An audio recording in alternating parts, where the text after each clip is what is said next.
السلام عليكم ورحمة الله وبركاته.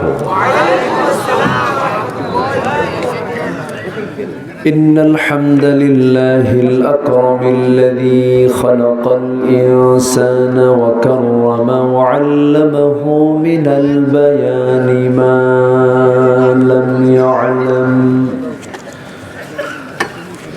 فسبحان الذي لا يحصى امتنانه باللسان ولا بالقلم. نشهد أن لا إله إلا الله وحده لا شريك له،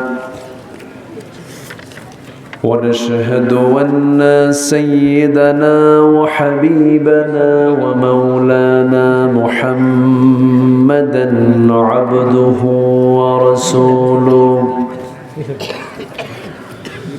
الذي أرسله بالحق بشيرا ونذيرا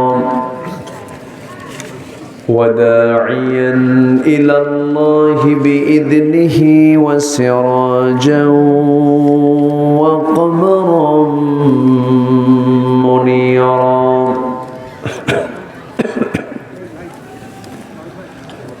فقد قال الله تعالى في كلامه المجيد وفرقانه الحميد: